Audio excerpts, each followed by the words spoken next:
La Minute Rugby. Allez, bienvenue dans cette Minute Rugby. On est du côté de Florence. Je suis avec Julien Vigneault qui est un des coprésidents de la SF Rugby. Salut Julien. Bonjour Marco.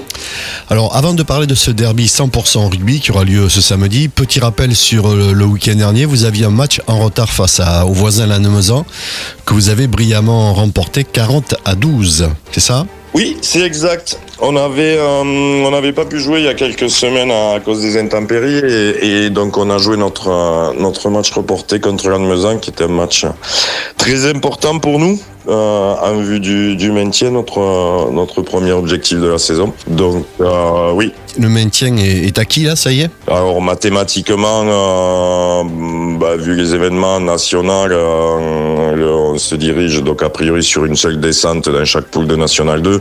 Donc mathématiquement, voilà, ça va être compliqué de finir dernier maintenant. Donc on peut considérer que le maintien est acquis. Et puis oui, comme tu l'as dit, de belle manière, ouais. Voilà. 40-12, ouais. On va dire que ça fait partie aussi des derbies, même si celui-là il est un petit peu plus loin par rapport à celui qui va se dérouler samedi.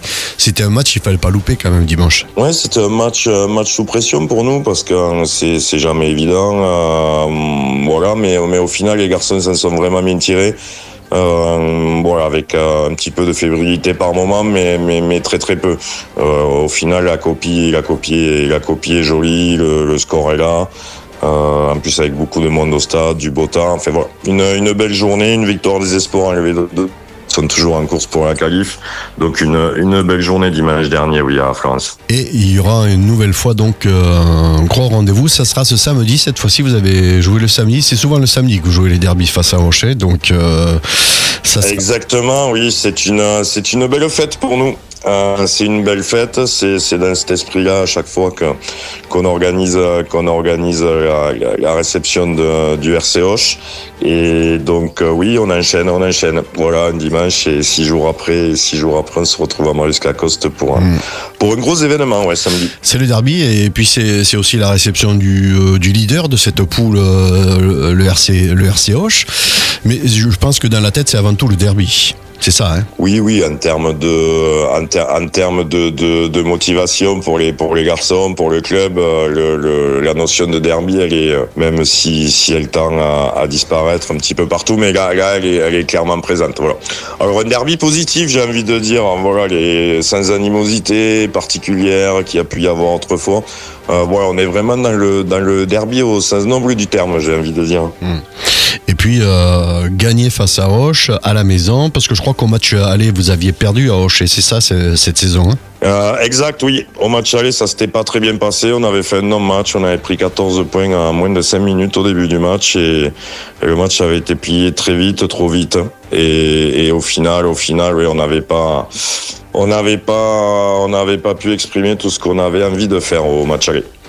Allez, je suis avec Julien Vigneault, l'un des coprésidents de la SF Rugby à Florence. Donc, c'est une grosse fête qui se déroule à Marius-Lacoste samedi.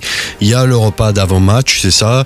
Je sais pas s'il reste encore des places, on peut s'inscrire. Comment ça se déroule comment ? Alors exactement, jusqu'à jeudi soir, on peut encore s'inscrire. Oui, c'est un gros événement pour le club qui mobilise plus de 60 bénévoles sur la partie du repas. On va accueillir entre 700 et 800 personnes, peut-être un petit peu plus cette année. Voilà, il y a 2500 personnes qui vont venir passer la journée au stade. Donc c'est une belle fête qui est importante pour nous et on se doit de recevoir les gens avec toute la passion et la qualité qu'on aime offrir aux gens. Alors il y aura bien sûr l'ambiance avec la banda de Florence, Los Pagayos, c'est ça. Il y a aussi, vous voulez mettre à lumière un défi sportif, est-ce que tu peux m'en parler ou pas ? Ah oui, absolument. On a le plaisir et l'honneur d'être partenaire de l'association Cœur Bleu, qui est une association en lien avec la gendarmerie nationale. Et 6 gendarmes se sont lancés un défi assez impressionnant de rallier Lectoure à Saint-Tropez en vélo. Voilà, tout simplement pour récolter des fonds. C'est une œuvre caritative pour récolter des fonds pour les orphelins de la gendarmerie nationale. Donc voilà, c'est vraiment une initiative qu'on souhaitait accompagner, mettre en lumière, et ce jour-là, avec autant de monde au stade, nous semblait être une très bonne occasion pour eux, et voilà. Donc c'est une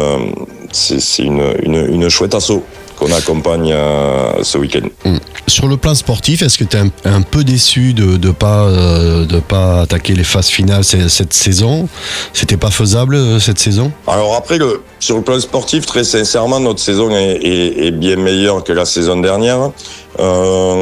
Aujourd'hui, mathématiquement, les phases finales sont pas complètement mortes, j'ai envie de dire. Bon, il faudrait vraiment performer complètement sur les 3 dernières journées, mais qu'on y soit pas à la fin, on aura plutôt été pas loin de se qualifier, et c'est voilà, même si ça peut être vécu comme un échec de se dire on a raté la qualif au final si on n'y est pas, mais très sincèrement, être aussi près du but et se situer dans cette position dans la poule, dans une poule de N2, pour le club, ça reste quand même une belle performance. Après, ça tiendra pas à grand chose si on n'y est pas à la fin. On reparlera du match qu'on a perdu à la dernière minute à domicile, de déplacements à l'extérieur qui nous ont pas été favorables, qui ont mal tourné en fin de match dans le Money Time, mais sportivement, voilà, on peut déjà, et on pourra à la fin, c'est sûr, vraiment saluer la performance du groupe et des coachs. On voit avec d'année en année la nationale 2, il faut beaucoup de moyens. On voit des clubs comme Tarbes disparaître, Niort. Est-ce que ça t'inquiète? Alors, je sais pas si on peut parler d'inquiétude, mais ce qui est sûr, c'est que ça nous alerte, ça nous alerte pas que maintenant. L'an dernier, on avait déjà discuté ensemble, on avait parlé longuement de modération budgétaire. On se rend compte par contre que maintenant tous les clubs qui, pour des raisons diverses et variées, mais ne peuvent pas ou n'arrivent pas à faire preuve de modération budgétaire, au bout d'un moment ils n'y arrivent plus, et puis ils chutent. Donc ce qui est sûr, je sais pas si on est inquiet, mais on est lucide par contre sur nos moyens à long terme, et l'ambition du club d'évoluer au plus haut niveau amateur. Elle est toujours intacte, mais elle se fait déjà, et elle se fera encore plus la saison prochaine avec ce cap de modération budgétaire et de préserver cette envie de préserver l'association dans la durée. Oui, je crois que la Ligue parle d'une refonte de cette nationale, je crois, nationale 2, c'est ça? Tu as des infos là-dessus ou pas? Oui, alors a priori les informations que l'on a, qui ont l'air assez valides, elles conduisent à ce que la saison prochaine se passe de la même façon que celle-là pour la nationale 2, avec 2 poules de 12. Dans lesquels il n'y aurait pas de descente pour le coup, puisque pour la saison 2027-2028, donc un an après, serait acté le fait de repasser la Nationale 2 à 48 clubs, la Nationale au-dessus de nous passant de 14 à 16 clubs, et en dessous de nous, donc voilà, il reproduirait, j'ai envie de dire, une fédérale 1 à 48 clubs, mais qui s'appellerait National 2, et avec un étage en dessous de nous, la National 3, enfin, qui reproduirait un peu un modèle que l'on a déjà connu, et qui, voilà, bon, je l'ai déjà dit à maintes reprises, mais s'il y avait une formule magique, miracle, qui convienne à tout le monde, elle serait en place et elle serait pérenne. Voilà, il y a des évolutions qui font qu'il faut s'adapter, se réadapter. Donc voilà, peut-être qu'un nouveau cycle avec une Nationale 2 à 48 clubs permettrait de